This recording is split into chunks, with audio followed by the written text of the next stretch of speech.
We're into the new year, so I felt like it was time for some New York Jets New Year's resolutions. So we're going to be talking about a couple of those. We'll still look ahead to the New York Jets New England Patriots matchup, which is coming in Week 18. We saw our first ESPN NFL draft commercial. That's when you know we're here. Only a handful of months away. Let's get this party started, everybody.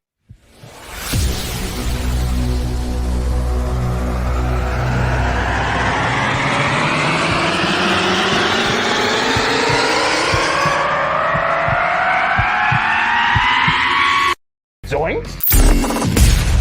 It is unequivocally the Super Bowl for New York Jet fans. Field Yates, baby. Field Gosh darn Yates. Let's bring him on the show. Come on, people. Connor Rogers is joining the show. What's up, Connor? But Trevor Gosh darn Sycamore, baby, for me, personally, my favorite New York Jet of all time.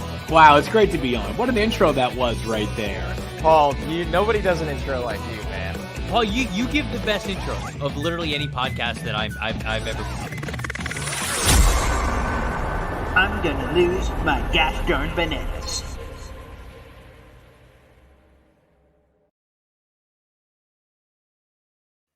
Good morning, everybody. What's poppin'? Paul Esden Jr., a.k.a. Boy Green here, the New York Jets digital reporter for Heavy.com. And like I said, we're going to go through some New Year's New York Jets resolutions. That'll be a lot of fun. Boy, that college football playoff last night, yesterday was phenomenal. Screw Alabama. Screw those bastards. So Michigan, okay. All right. And oh boy, did Washington nearly blow that. What idiots. And then Texas, what are we doing running a running back flare route when all your shots got to be at the end? So wasting 5 seconds lighting those on fire. What the hell?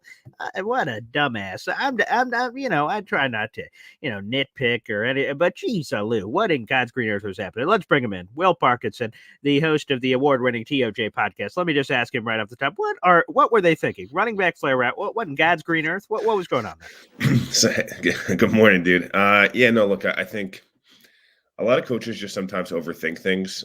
In my opinion, at least, I think sometimes you get into the biggest moments in the game, and it sounds good in theory, but there's too many different things that could fail there, and wasting time. And you're down 6. Yeah, so I just didn't really understand that.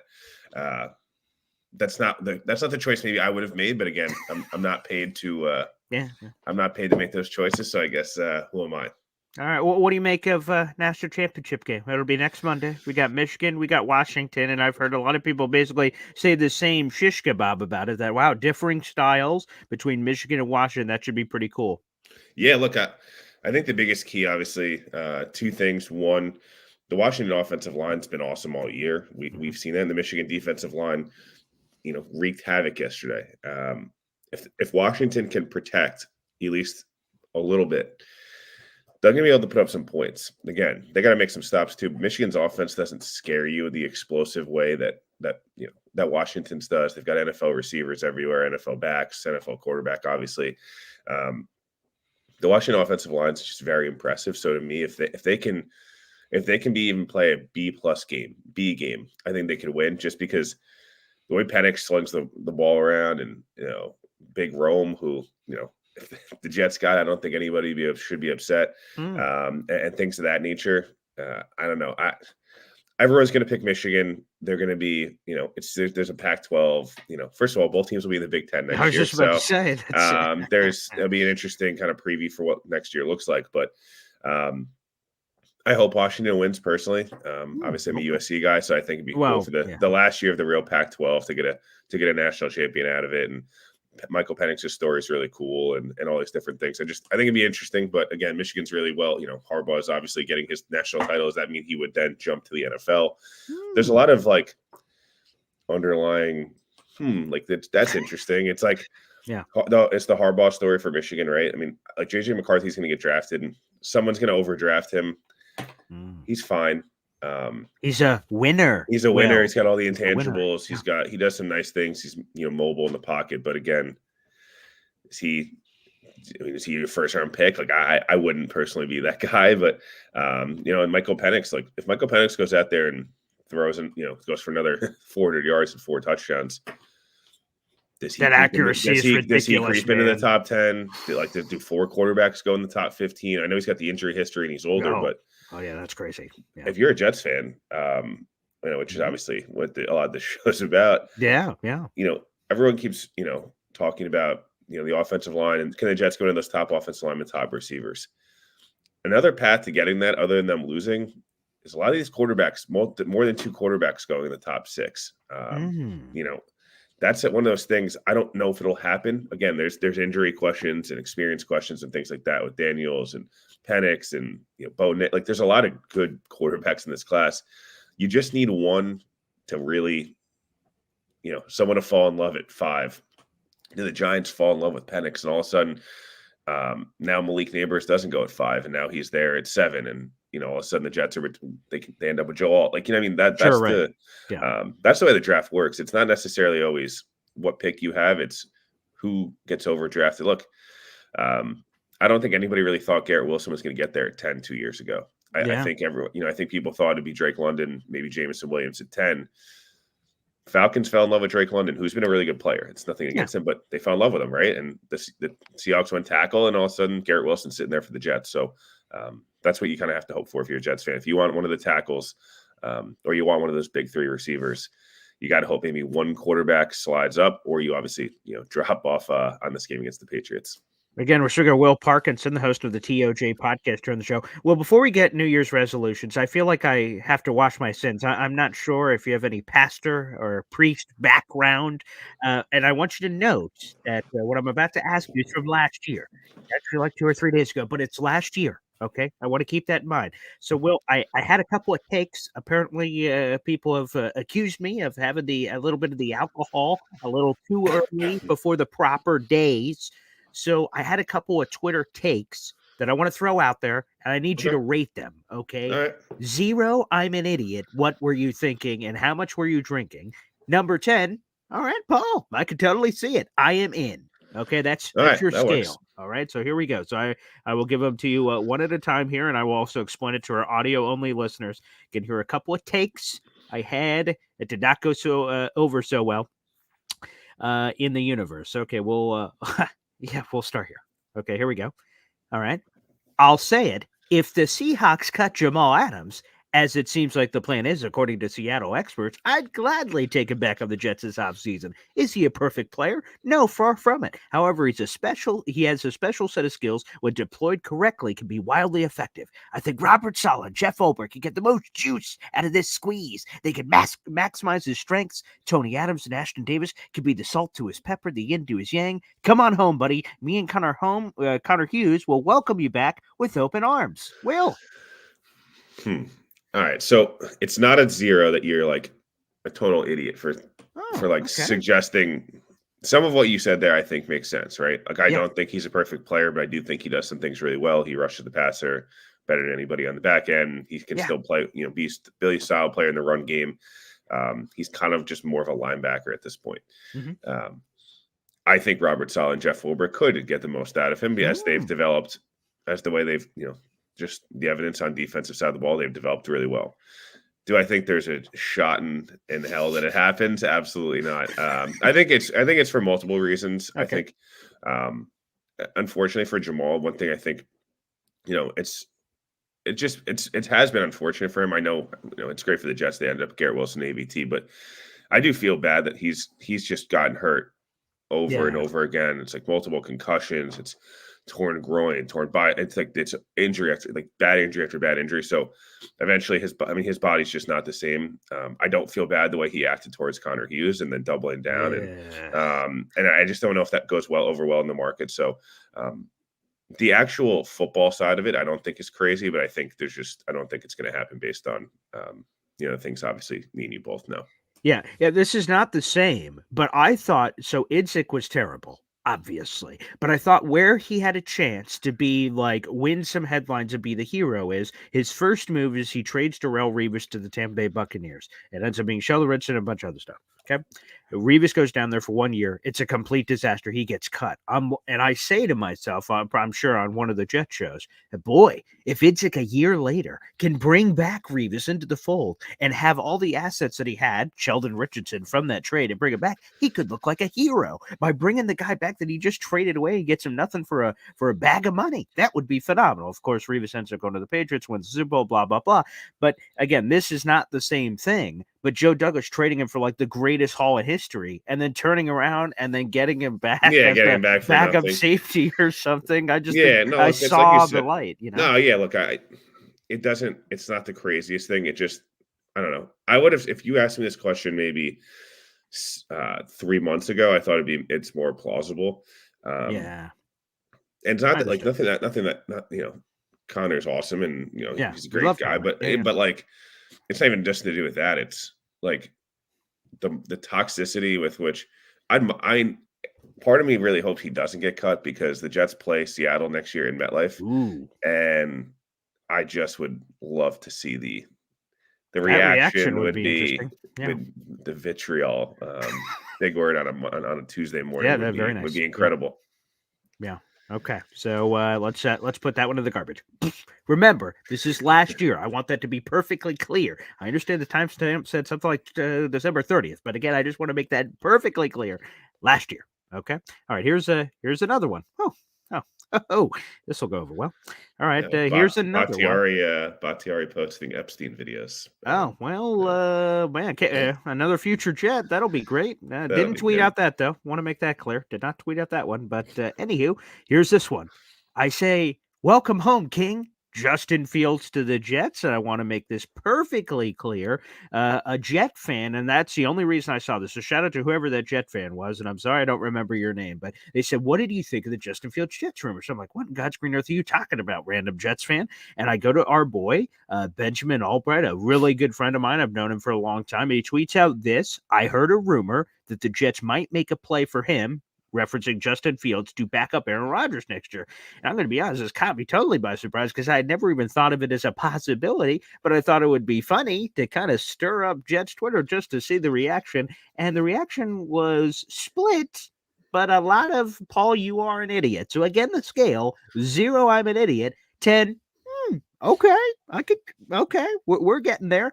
Justin Fields Jets this offseason, that rumor. What do you think?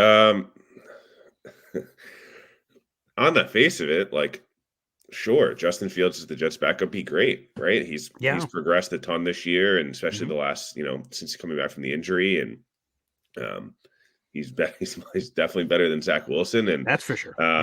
Look, hopefully with the right coaching and all these different things, maybe learning under Aaron Rodgers, sure, but like the two biggest things are there's three things. One, money wise, he's on the same clock as Zach Wilson, so correct.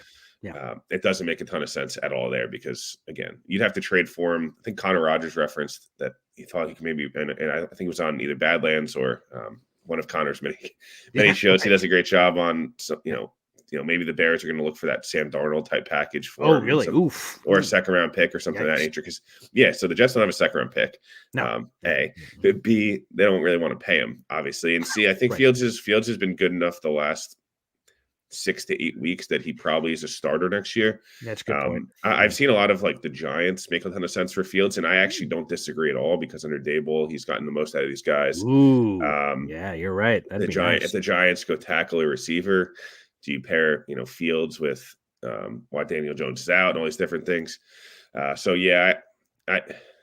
Yes, he'd be a really good backup for sure. Like, there's no question about that. But again, I just don't know the path to get there. Okay. The path to getting, if he got cut, maybe that's a different story. But again, I think from what I actually don't know that like the Bears should still move him, right? Like I think, you restart. You got the number one pick locked in. You have the number one pick. You restart the clock. You get capital for Fields, and then you have like 3 other top 45 picks. And correct. It all makes sense to trade him, but it seems like no one really wants to trade him. They're bringing back Eberflus too. Like, do they hang on to him and trade back? What do they do? I don't know. They're really for the second year in a row. That would be not. I'm not saying anything about Fields. Like, hey, you either like him or you don't. There's 30 picks and 37 fumbles, but there's also a bunch of friggin' touchdowns. Yeah, like he's touchdowns, a lot more easy to sell yourself on than like some of the stuff with Zach. And I only say that from the aspect of like, there's so many like insane flash plays that you're like, dude, if you just put it together consistently, but also the turnovers and the fumbles and the missed protections and all these different things. It's like, but boy, 2 years in a row though, that would make that's just a crazy decision as an NFL team to do that twice with the same player. I'm just saying that's bold. 5 years, 5 years of rookie Caleb Williams. Yeah. Ooh. to pay Justin Fields in a year. That's the problem. If you didn't have to pay Fields, it'd be different. If this was 2 years ago or even last Yeah. year, right? We saw last year they didn't want Correct. to go. But now, I don't know. I'd still move them. I think if you get a second round pick from the Giants or somebody like that, now you have a Giants top 40 pick. You have the own top 40 pick. You have the I know they gave up the one pick for Montez Sweat, so you're recouping that. Correct. Right. And maybe you have that's another top fair. 10 pick. Like, I don't know. I feel like the Bears would be in a really good spot if they can hit on quarterback, which again, we'll see. But that's another one. Like, what do the Bears do? Because if the Bears traded back, does that affect the Jets? Or if Exactly. The Bears, right. These are all like I said before, it's not just where the Jets pick, it's also what happens in front of them. And again, you really hope that 2 or 3 quarterbacks go. If you think there's 3 really good receivers, the 3 top ones, at least I should say, 3 top receivers, 2 top tackles. That's 5. You start doing the math. 3 top quarterbacks. That's 8. That means the Jets get one of those guys, and it's not a quarterback. That means they end up with a top tackle or top receiver. Yeah, you feel much better about the Jets situation. Again, everyone keeps telling me the Jets should trade back. Yeah. I don't disagree, but Joe Douglas never trades back, so I don't know why we're like assuming all of a sudden that's a good point. After 5 years he's going to just all of a sudden not do something he's never. It's like, oh, the Patriots should trade up with Bill Belichick. Like, when did the Patriots ever do that? The Patriots always trade back. You know what I mean? So it's like, look at guys' histories. Oh yeah, if the Eagles traded up in the draft, would you be surprised? No, of course not. The Chiefs, like, those are teams that are just ultra aggressive every year. But follow what Joe Douglas's trends have been. He takes really high upside guys at tackle and receiver in the first round. Like, obviously it took Sauce, but other than that, he's taken a lot of offensive linemen and a lot of then he's taken a receiver. So I would say he might do that again because that's what they need most. Right. So what would you rate this on? Again, 0 complete idiot? I'll say a 2 because I think like football wise, again, it makes sense, but it just financially and draft capital wise, I don't see a way that happens. I like that. Logically, it makes sense, but for every reason, it doesn't. Oh, thank you. Thank you very much. I appreciate that. Okay, final one here. Oh, boy. I'm going to be honest. Okay, the first one, I'm kind of like half kidding. The second one, I'm like, hey, that's just sexy. This one, I'm going to be honest, and people hate it. I mean, there was a million no's. I actually pretty sure I put a poll underneath, and I was destroyed. I was absolutely ratioed. So I'm going to put this one up. I'm going to be honest. You weren't Jason Whitlock ratioed, so you're good. Yeah. Oh, I cannot believe you actually tweeted that, but that is hilarious. Wait, do people really want J.C. Latham for the Jets? Yes. Yeah, I have seen that. I've seen a lot of. I'm not quite there, but no, I'm not there at all. I would be very upset if that was the pick. I think that's the one, other than quarterback, that's the one pick. I'm like, there's a lot of. I don't want to say buzz is probably too strong of a word, but there's a lot of chatter on Jets Twitter land about him. So in the run game, he's really fun. But there's some. I watched him pass pro yesterday, along with the rest of his career. Woof woof. Needs some work there, and unfortunately, I think that's where the Jets need help. Yes, concur there. So, okay, here's the last take that you can, again, judge or rate. And I'm going to be honest, this one I feel the strongest about, to be honest with you. So here we go. Let's get into it. All right, random thought. Again, this is last year, 2 or 3 days ago. Okay, here's a tweet. The Jets should make another run at Odell Beckham Jr. this offseason. NYJ needs another dynamic pass catcher. He, OBJ, didn't have the year he was hoping with the Ravens. Like, he was not good statistically, is basically what I'm saying. So he should come cheaper than what he did this previous year. Aaron Rodgers wants to play with him. Let's make it happen, baby. Garrett Wilson needs a new running mate. OBJ, Jets, 2024, because he will be an unrestricted free agent. Will. I'll go 4. Okay. All right. I think, look, they had interest in him last year. The Jets offered him, was very competitive. I believe, from what I understand, they offered him somewhere in the range of 1 for 9 with a lot of upside in that 1 for 9. That was the second highest deal he got offered. So, again, the Ravens doubling that is still insane. Look, it worked out for him, right? I mean, it doesn't matter. Obviously, they're going to win 13 games or 12 games in the 1 seed, so it doesn't really matter. But here are the numbers. Let me. I have him here for OBJ. He had 35 catches this year, 565. Doesn't it feel like he's played a lot better recently? But like his numbers still kind of suck. Yeah, right. The numbers suck, but no. I think to your point, there is a little bit of an eye test. There's been a couple of on the sideline. He looks much more like himself. That said, I don't think it's crazy, but I think it depends on what happens at receiver, right? If they go tackle in round 1 and they don't get Devontae, do they pivot to in Odell and in free agency? Do they pivot to somebody like that, right? Like, I think that's the path in which you could see it happen. I don't see it happening if they draft a receiver in the first round.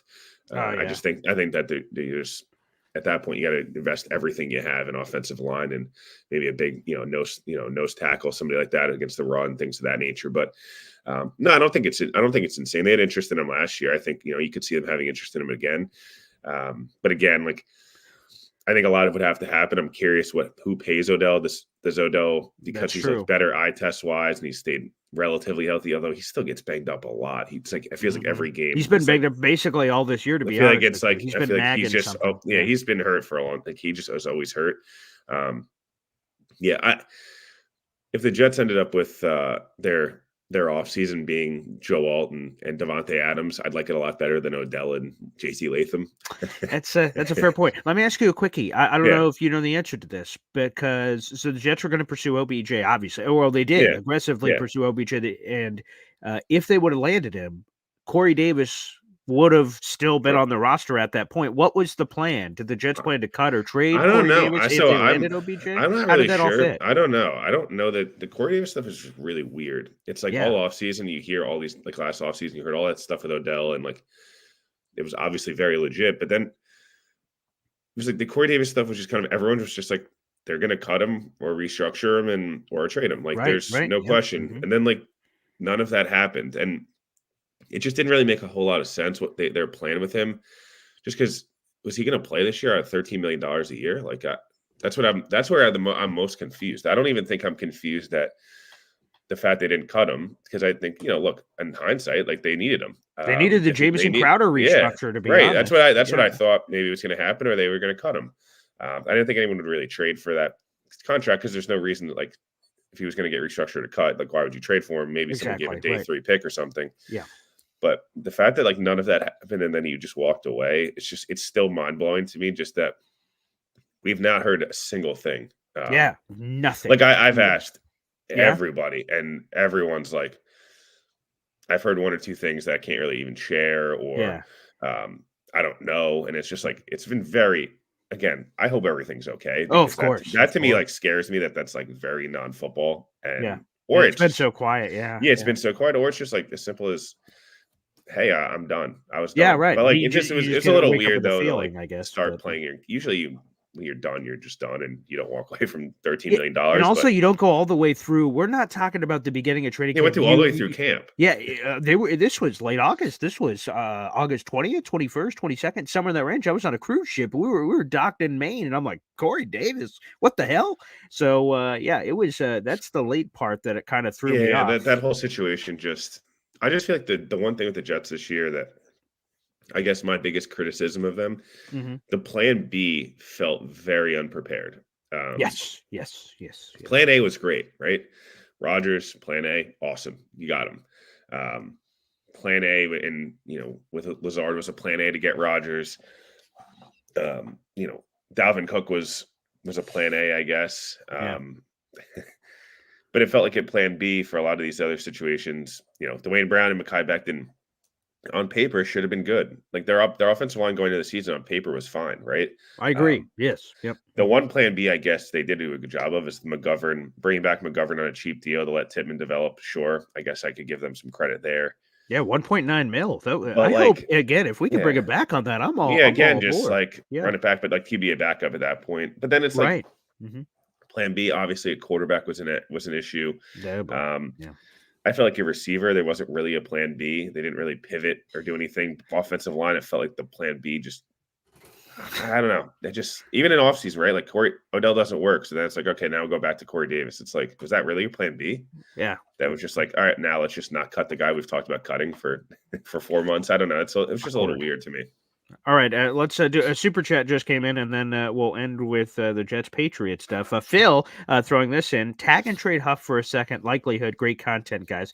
And here's the thing, because this is the big pressing question: what in God's green earth do you do with Bryce Huff, who's a pending free agent? I think there is you tell me if I'm wrong here. Well, I think there's a 0% chance he reaches the open market straight up. I feel like the Jets are going to tag him no matter what, or restrict him in some way. There's transition tag. There's a lot of things they could place on him to at least slow down the pace of this Ferrari Ferrari going 60 miles an hour down the highway. They could do something, so they get something of value, so they don't lose him for nothing. So I feel like something of that nature is going to happen. But do you bring him back? Do you tag and trade him, as Phil suggested? What do you think of Phil's suggestion here? If the Jets let Bryce Huff reach the open market without any compensation in return, I am going to rip the ever-loving bleep out of the Jets for a lot of reasons. One, the Jets have been looking for a homegrown edge rusher that gets 8 to 10 plus sacks a year for over a decade, right? Like, we don't even have to go back to John Abraham. Like, since Sean Ellis, they had, I don't even know, I was looking at the other day, like,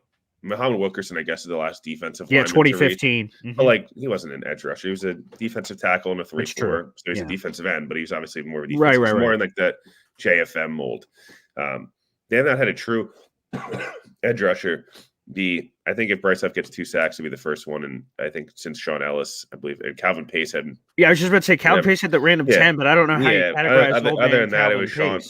Then Sean Ellis, and then before that, Abraham, etc. He's 25. He's only gotten better each year. He's improved. I mean, I talked about on my show the other day.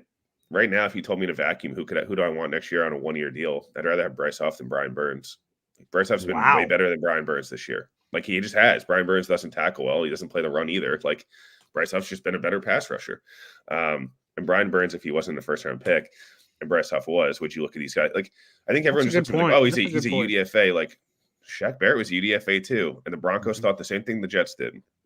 Well, we think what the Jets would think in this scenario. Right, correct, yes. He went to the Bucks and instantly got paid. And he got paid a lot of what, when he won a Super Bowl and he 20 sacks in a year. Like, again, I'm not saying Bryce Huff's going to do that. I'm just saying, like, the whole point of the Jets culture that I think I know you've done a bunch of stuff on, like, if you produce here and you're a homegrown guy, you should get paid here. Yeah. The Jets have done way too much. We talked about Jamal Adams. We talked about way too many trading draft picks and letting guys Speaking of walk. John Abraham. Cool. Like, John Abraham's awesome. Boom, trade him.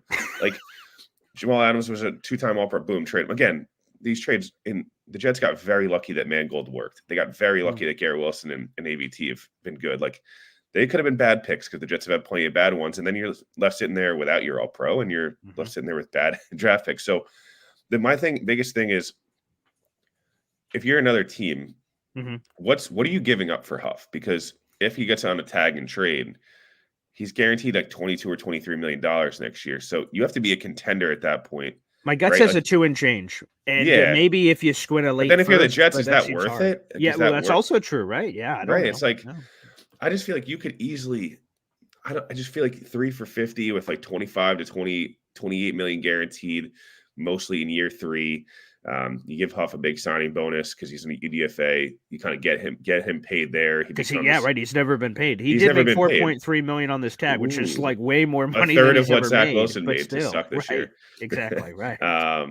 No, look, I just, to me, it just makes so much sense. This scheme's good for him. He's great. Like, when he's in the lineup, even 2 years, like, actually, I guess 3 years ago, Salah's first year, if you look at the stats, even when he played versus when he didn't, because he had the back injury, I think he only played 8 games. Like, they were like a pretty respectable defense in the 8 games he played. And I guess 9 he didn't. They were horrendous. And then last year when he played a bunch, he was much better. He more pressures and sacks. This year, he's a lot more, added some more sacks in there. Started playing earlier downs. I just think it's such a simple solution next year. Like, this Jets team's got a lot of really nice pieces to it. They've got some, obviously some work needs to be done. We're not going to be green goggles here. We know they need to add a receiver. They need to add a line, probably defensive tackle. Yeah, backup quarterback, defensive tackle. Like, there's 4 glaring needs. Maybe a safety too. Yeah, probably a safety too. Maybe it's a developmental guy. Would have loved to see if Bernard Converse had anything. I love JBC's. Everyone's trashing that pick, man. I love JBC. I would have just loved to see, is like, there any juice there? I don't even think we saw him during preseason. I can't even remember seeing him. No, because he was injured by that point. Yeah, so like, we haven't even seen him at all. He's just a pure redshirt year. But again, it's fine. I was excited about it, though. Tony Adams situation where, like, they know what they have and they redshirted him kind of thing. I don't know, but maybe that's the case. But more importantly, like, the Jets defensive line is one of their key pieces, and the pass rush is one of the things that helped them beat the Eagles and the Bills and these other teams. He's their best pass rusher. Like, I love Jermaine. Bar none. Bar none. Like, I love Jermaine and JFM. Early downs, they're awesome, especially because they can do both. But why, like, don't you want to see Will McDonald next year and Bryce Huff on third downs and Quinn With Williams on the field? Leeds and Aaron Leeds and Rodgers. see Come on. what could happen there. Again, maybe you tag Huff, but I actually think an extension is much more friendly for the Jets, especially if you want to go all in. Money-wise, yeah. Money-wise, like you can structure deals the way like Quinn Williams' cap hit this year was like $9 or $10 million, and he's signed a huge deal. So that's why, just to me, I think like the biggest keys are bring back Huff internally. It's bring back Huff. I think find a way to keep Morstead, Zerline, and Hardy. I think we saw special teams yesterday. The three of those guys are as good as it gets at their position. And like, again, you don't have to go crazy with their deals, but bring those guys back. And then, maybe you can keep Quinn Jefferson. I'm not sure. That's the one guy that I'd love him back. Has maybe played himself out of here with similar to what Rankin did. Sheldon did, yes. Yeah, and Rankin's been awesome in Houston, and I hope they win on Sunday, make the playoffs. It'd be cool for they play Saturday night. It's a playoff game, basically. Yeah, it'd be just cool. Like first year, D'Amico kind of just seeing, that's what the Jets would be. Whoa, that's what the Jets could have been, and the Jets beat the crap out of them. Yeah. A little something there. All right, let's end on this, Will. I'm just going to give you basically the floor on Jets Patriots. Normally at the end of the show, I ask for a prediction, and you can feel free to share it. But it seems like, as we talked about yesterday on the program, there's this dilemma of the tank or the Patriot thing, and weighing that balance. Doesn't it suck that we have to have that discussion? What a lose-lose scenario. What a lose-lose. The Jets are going to get dunked on either way. If they beat the Patriots and end the drought, what idiots. They help the Patriots in their draft. The other way, if they lose to the Patriots and extend the streak, it's not about the Jets getting a better draft pick. It's idiot Belichick gave you one more kick in the nuts on the way out. So it sucks. It sucks, man. Yeah. So the two things I'll say, that two narratives I think are not stupid, but I think if you're going to this game scared the Patriots because the Patriots might get a good quarterback, grow up a little bit. The only reason I say that from that aspect is you can't live your life in like fear. The Patriots had Mac Jones, and they took him in the first round, and everyone was so scared he was going to be Tom Brady. He's already out of there. So Bailey Zappi is not Tom Brady, right? Like, my point is,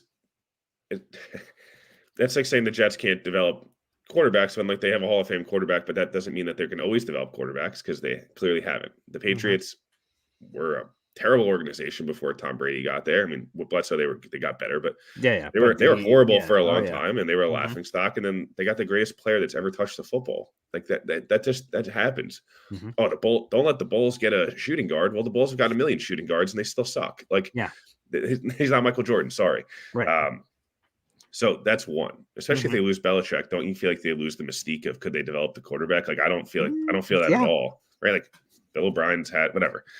So that's one thing. Two, I think the streak thing matters more to me mentally than I think it actually matters at all. I think it'd be nice to just get that out of the way. I think just be like not have to like deal with that anymore. Yes, right. I think if the Jets win on Sunday, but also the Chargers, Giants, and I believe the Titans. That's correct. Those are the three teams. They're the three teams they can pass. If they all win and the Jets win, like, I don't think you're really mad about it at that point, because it wouldn't affect where you pick. It maintains. It maintains, right? So at that point, it's like, who cares? The only time I think you're frustrated if you're a tank person is if all three of those teams win, which feels highly unlikely. I think you tuned it out like a 0.02% chance that happens. Right. If it does, and the Jets then win, and they could have been at 5, yes, I understand being upset. But like, you play to win. I actually think the Patriots are playing kind of good football right now. And quite frankly. I'm actually not sure that the Patriots won't just win straight up anyways, based on the way they've been playing. The Jets team defense is nasty. The Jets team, unfortunately, felt like on Sunday, on Thursday, they had one foot in the golf course. And I don't blame them, right? It's like coming off a win, short week, holidays, season's over. No playoffs. I'll say the Patriots end up winning 17-14 on Sunday, but the Jets win. I wouldn't be shocked. I think again it'll be Simeon. I think there's just no chance Zach plays. We should hear from Salah soon on that, but he didn't speak yesterday because the Jets aren't going to play to lose, but if they lose, I don't know. I feel like I'm the same situation I was with them with Miami last year. Like, they were starting Flacco. It's the same thing this year. They're starting Simeon, who won't be here next year. Yeah. You hope you see some good stuff. Last year, I thought that Dolphins game actually benefited them greatly. Yeah. Wow. They lost. It's unfortunate they let Miami get into the playoffs, which was so annoying. But was really good. You know, Garrett Wilson looked awesome, Mhm. and there were some really nice moments from Sauce and these other guys, and it was a really competitive loss. And they went into the year, and it was like you kind of wiped it, and it sucked. They lost, but you know they had already beaten Miami, so like there was no streak. I think if there wasn't a streak, I'd say like who cares? Right, They'll right. lose But this game. because of the streak, right. They haven't beaten them in New England, I don't think, since Someone the may have Brett Favre Thursday Night Football was 2008. last- Yeah, I was Yeah, just about to say. I think that was what someone told me. yeah, which That's is wild. really just heinous. Yes, quite. But yeah, one comment in the super chat. Phil said Huff is not Miles Garrett. I would take savings. Yes. So like, I so saw I him get say that, if you want to say you take the draft capital, I understand what you're saying. I guess again, I don't necessarily agree. The one thing on Huff, you're not really saving much, if anything. You're saving like $3 or $4 million next year if you don't have him on the roster.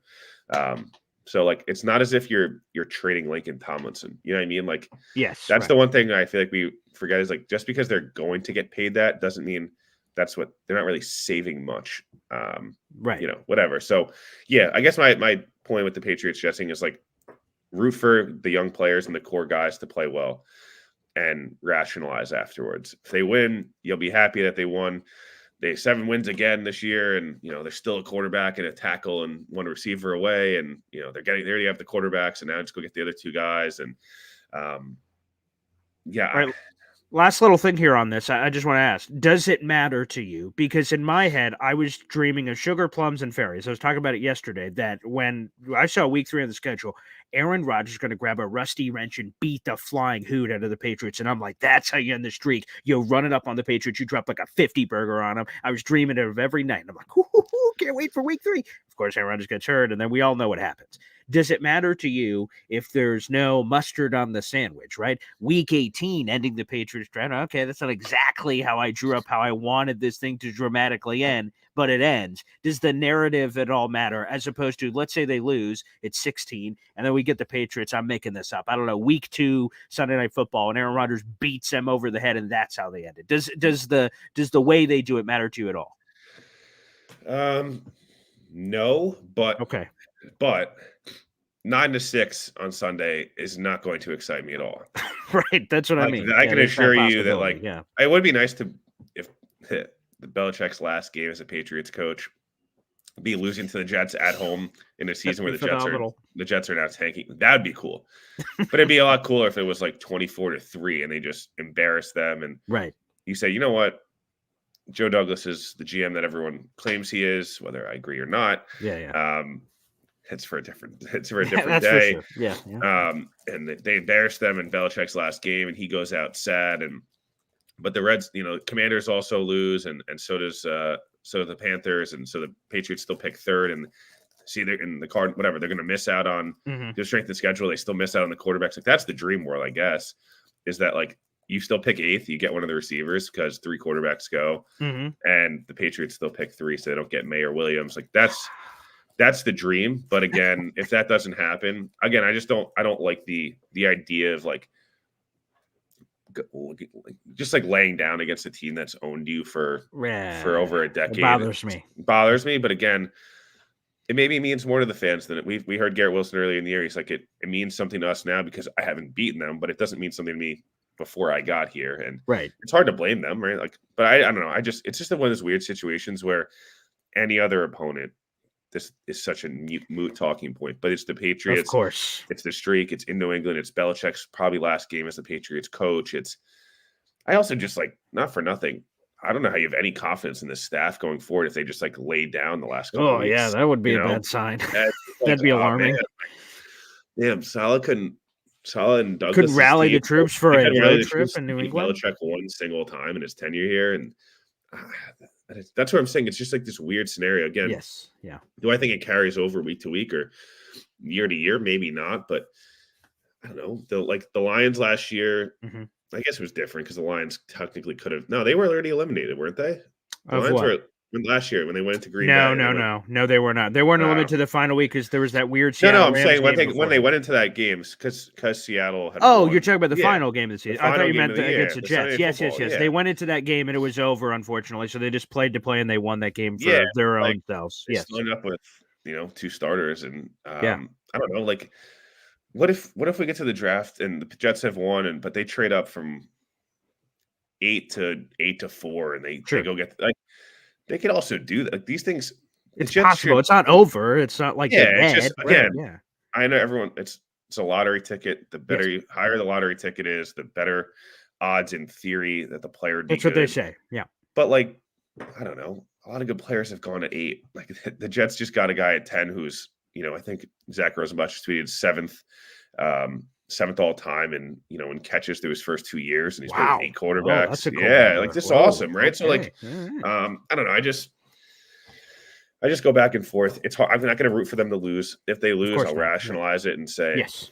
I just think I don't want them to lose to the Patriots and then still pick 8th. Like that's the one thing. Oh, yeah, That's because the that one could thing happen, right? yeah, You get all that's the this most stuff. realistic thing, right? Like that's the Yeah. most realistic thing. That That would just really, it'd be a real really swift kick in the loins. That yeah, would be like, oh, because you can understand the sacrifice. Like, okay, we just extended the streak. God, that sucks. At least we moved up to 5. We moved up yeah. to 6. The You Patriots stay moved at to 8. 4. They don't get the quarterback, and we got the Oof. tackle, and like That would suck.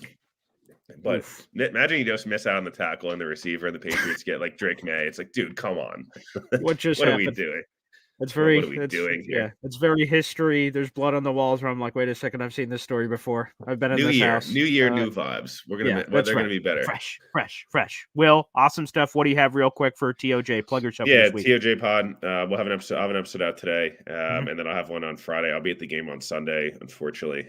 So that'll be. It's supposed to snow in New England, so that'll be interesting. Dang. That'll be at least fun, maybe aesthetically a nice snow game. Yeah, right, exactly. But yeah, no, a couple pods this week, and then gonna dive full-fledged into the off season. Mm-hmm. As soon as the game is over, when the Tankathon graphic gets fired up, I will instantly put out a mock draft, because why else? What else are we going to do for the next for 3 months? But no, a lot of stuff coming up.